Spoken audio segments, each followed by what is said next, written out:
gracias por venir. Hoy vamos a hablar un poco sobre el aspecto más financiero y de inversión de criptomonedas, y como tú has escrito en el libro toda la parte del capítulo de inversión y has hecho todo el modelo de inversión de un poco cuáles son los ratios, vamos a hablar un poco sobre eso. Pero antes de eso, explícanos por favor un poco desde tu punto de vista por qué el Bitcoin, que es un poco el activo o la criptomoneda más conocida, es un activo de inversión, y quizás por qué otras criptomonedas podrían ser activos de inversión o por qué no.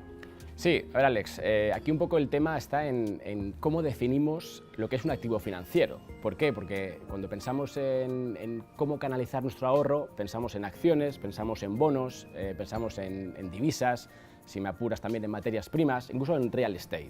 Entonces, introducir el Bitcoin suena duro, suena difícil. ¿Por qué? Porque al final no deja de ser pues, algo todavía que no está muy estandarizado en un formato, por ejemplo un ETF o un formato que se pueda adquirir fácilmente. Pero ¿dónde quiero llegar? Quiero llegar a que al final hay que empezar a abrir un poco la mente, un poco las posibilidades que tenemos para colocar nuestros ahorros, y ahí entra un poco el Bitcoin. ¿Por qué? Porque responde a tres principios básicos que tú le solicitas a un activo financiero.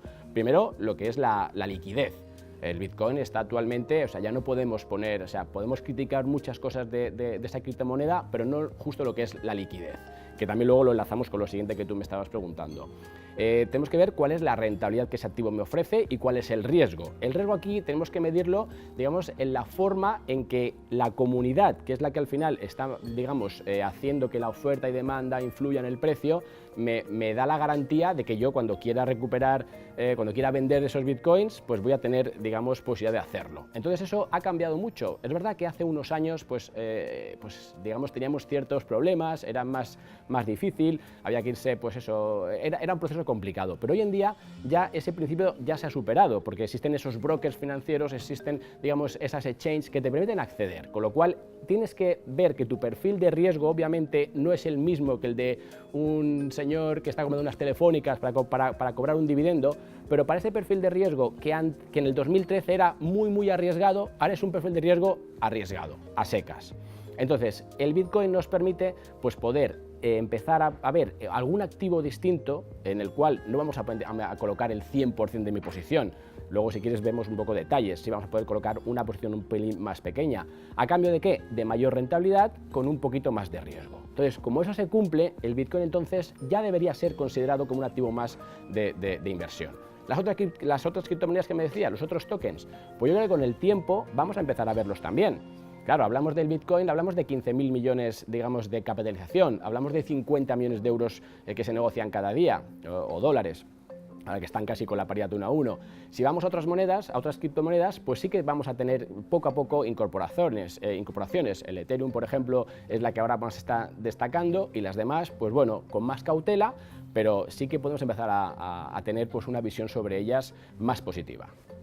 Si cogemos al Bitcoin como activo financiero principal inversible en este momento, ¿cuáles ves como las ventajas y desventajas que tiene como activo de inversión? A ver, la primera ventaja es que te descorrelaciona totalmente. O sea, si pensamos en... vamos a hacernos una cartera donde canalizar nuestro ahorro. ¿Qué pondrías? Pues pondría acciones, pondría bonos, bueno, hay que ver ahora los tipos de interés, pero justo también por eso, porque cada vez tenemos como menos alternativas, el Bitcoin toma importancia. Pero bueno, cogemos acciones, cogemos bonos, cogemos pues oro y cogemos pues real estate.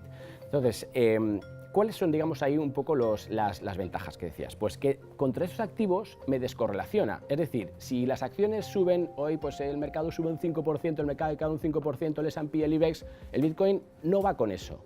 Es decir, que su comportamiento respecto al activo de renta variable, de renta fija, a las otras divisas, digamos, fiat, pues no tiene nada que ver. Entonces, eso me permite, como gestión, digamos, de mis ahorros, el poder decir, mira, aquí tengo una pieza, como te decía antes, el perfil de riesgo de cada uno determinará cuánto vamos a invertir, o sea, eso también hay que tenerlo muy claro, porque aquí no podemos meter el 50% de una posición, pero para una posición relativamente pequeña que se adapte a mi perfil, sí que me permite esa descorrelación, esa diversificación también, que sería la segunda ventaja, que es, pues me descorrelaciono con renta variable clásica que tengo en mi portfolio y además consigo un poco de diversificación, con lo cual irían unidas descorrelación, si quieres, y diversificación. ¿Qué consigo? Pues es verdad que voy a incrementar aunque no siempre es cierto, luego si quieres lo matizamos, lo que es la volatilidad de mi portfolio, pero a cambio voy a acceder a una rentabilidad mucho mayor. Entonces, eso es lo que busco, esas serían las principales ventajas. Tengo un activo más que me permite descorrelación y diversificación. ¿Cuál es el inconveniente? Pues que no es para todos los perfiles.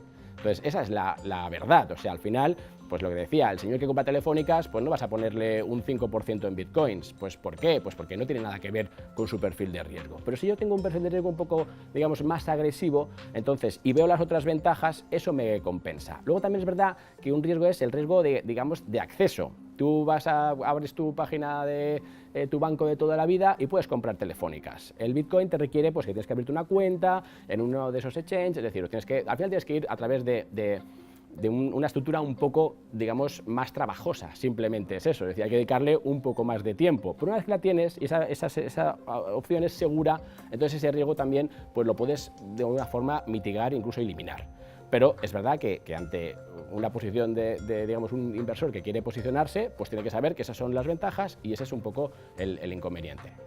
Entiendo lo que explicas sobre el Bitcoin como activo de inversión y que eso ya cada uno tiene que valorar un poco si le vale o no le vale, pero uno de los argumentos que se menciona mucho es que la enorme volatilidad que tiene el Bitcoin en realidad pues le da temor a muchísimas personas, es decir, si ahora entro está muy arriba y después baja mucho, o al revés, ¿no? ¿Cómo valoras eso? Sí, a ver, es cierto, o sea, no podemos negar la evidencia, pero también es cierto que en el 2013 la volatilidad, si quieres, a 60 días anualizada era del 180%. Hoy estamos en niveles de 45-50%. ¿Qué es eso? A ver, una volatilidad del 16% anualizada significa, más o menos, para que tengamos una idea, que de media el activo, sea una acción, sea un bono o sea un piso, sube o baja un 1% al día.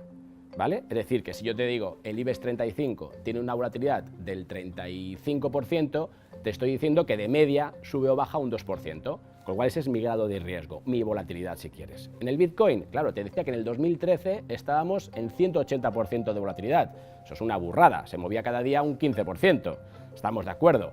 Hoy sigue siendo elevada, pero ya no es del 180, es del 40-45%. Es decir, que puedes asumir que se puede mover de un día a otro, de media y siempre datos históricos, hablamos eso siempre de hasta hoy, no sé mañana qué es lo que puede pasar, eso será la volatilidad futura, pues de más o menos pues un 2,5%. Entonces, claro, pues sí hay más volatilidad, pero ¿cuál es mi recompensa? Pues que en el 2013 el Bitcoin valía $400 y hoy vale 1.200. Luego entonces, ¿mi TAE cuál es? Pues un 78%. Entonces, eso es lo que me compensa. Obviamente, y volviendo a lo de antes, con un porcentaje muy pequeñito de mi posición. Pero sí es más volátil, eso hay que reconocerlo, pero a cambio de mayor rentabilidad. Y como no voy a colocar todo mi portfolio en esa criptomoneda, entonces saco la parte positiva, que es la rentabilidad. Claro. Si compramos todo eso y decimos que, vale, queremos comprar bitcoins, ¿cómo lo ponderarías en una cartera media? ¿Cómo harías esa alocación? Mira, en el libro hemos hecho un ejemplo pues muy claro, y es que dijimos, a ver, supongamos que tenemos una cartera donde no metemos bitcoin, pues 8 activos, ponemos IBEX, ponemos S&P, ponemos Nasdaq, oro, ponemos real estate, es decir, al final hacemos una cartera equiponderada al 12,5% y vemos del 2013 hasta aquí, por poner así un periodo de 5 años, ¿qué ha pasado? Pues eso te da pues más o menos una rentabilidad anual del 7% y te da una volatilidad pues que estará en torno al 14%. Entonces voy a decirle, si ahora incorporo el Bitcoin como un activo más, es decir, que tengo 9 activos, bajo la ponderación al 11,11% y veo qué pasa. Pues ¿cuál es la primera sorpresa? Pues claro, pues que se dispara tanto lo que es la rentabilidad, porque vamos a multiplicar por 2, y la volatilidad también se dobla, del 7 al 14%. Y dices, hombre, ¿me compensa esto? Y digo, hombre, tal vez una posición tan fuerte no tendría sentido. ¿Qué tendría sentido? Pues a lo mejor hacer una cartera eficiente y decir, voy a buscar con una ponderación limitada, porque el 12% es mucho, del 1%, supongamos. Si tú colocas un 1% de Bitcoin y buscas cuál es la cartera eficiente, es decir, que minimizas volatilidad y maximizas rentabilidad, resulta que la TAE que obtienes te pasa pues del 7 al 14 y la volatilidad te estaría incluso bajando. ¿Por qué? Porque ya hacemos una cartera eficiente, es decir, ya a lo mejor voy a invertir pues, en bonos, me parece que salía pues, un 60% y en renta variable un 40% o un 39%, y ese 1% se lo coloco al Bitcoin. Luego entonces, con ponderaciones relativamente bajas, en una cartera diversificada, lo que vemos es que se incrementa la rentabilidad sin tener un impacto significativo en la volatilidad. Entonces, ¿eso qué quiere decir? Pues que es un activo apto, que es un activo que me puede valer. Claro, si yo me voy a colocar pues, un 12% como te decía antes, hombre, las cosas ya se distorsionan, porque no olvidemos pues, que en ese periodo, si quieres, la volatilidad del Bitcoin ha sido del 78%. Pero su rentabilidad, ¿cuál ha sido? Pues de 400 a 1200 en el precio.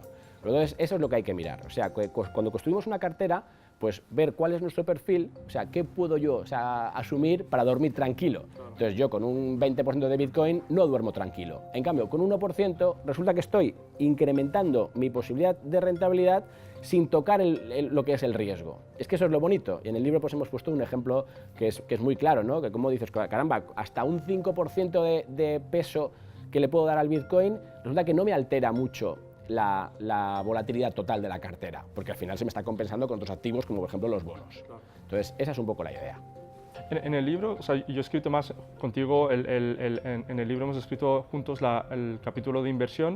Yo he escrito un poco más sobre los fundamentos y cuál es el razonamiento de todo ese mercado. Y tú has hecho todo un magnífico estudio cuantitativo de por qué se puede y se debería invertir en Bitcoin, tal como estás explicando. Pero una vez que estás invertido, ¿cómo gestionas el riesgo de esa inversión que estás haciendo? La verdad es que no tienes tampoco muchos elementos, porque al final es verdad que dentro de esos riesgos, esa rentabilidad, pues tienes que saber controlar, ¿no? Y ver dónde te pueden caer un poco los palos. Entonces, ¿qué se utiliza? Pues se utiliza análisis técnico.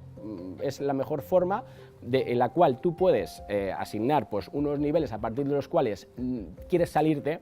Pues por ejemplo ahora mismo, si tú trazas un canal, una directriz alcista principal, pues verías que mientras que el Bitcoin esté por encima de 960, hay que estar comprado. Aunque realmente el verdadero stop te lo llevarías mucho más abajo. Pasa claro, que tú dices que el stop ¿dónde está? Pues en 300, eso no lo puedes sostener en una cartera. Con lo cual, la forma de controlar el riesgo una vez que tienes abierta una posición, sea especulativa, sea dentro de un portfolio, es con análisis técnico, no tienes otras herramientas. Pero bueno, al final con análisis técnico lo que intento es simplemente que me dé una señal a partir de la cual yo digo, aquí pasa algo, ¿no? Peligro, de repente se me empieza a caer fuerte el Bitcoin, pues me toca mi referencia, pues salgo. Lo bueno es que ya eso puedes hacerlo, incluso hasta puedes hacerlo de forma automática. Es decir, no tienes que estar todos los días mirando tu Bitcoin y viendo a ver cuándo pongo el stop. Entonces, pues es una forma que a mí se me antoja pues, la más fácil para quien toma una posición, pues poderse salir en un momento de caos o saber cuándo tiene que mantener, ¿no? El otro día pues comentábamos, oye, estos niveles de 1200, ¿qué hago? ¿Vendo y tal? Y dice, a ver, no tienes que vender, no hay nada que te dé una señal de venta. Te pones el paracaídas y cuando llegue el momento ya lo soltarás. Entonces, ¿cómo sé cuándo lo suelto? Pues bueno, pues puedes hacer también tus proyecciones. Yo quiero ganar un 20 y quiero arriesgar un 5, pues cuando bajes un 5 pues lo sacas. Haces exactamente lo mismo que harías con una acción, o sea, no tienes una diferencia importante. Una acción puedes tener datos fundamentales, aquí también, pero claro, se te pueden escapar en un momento dado, no sabes lo que está pasando en el mercado de China.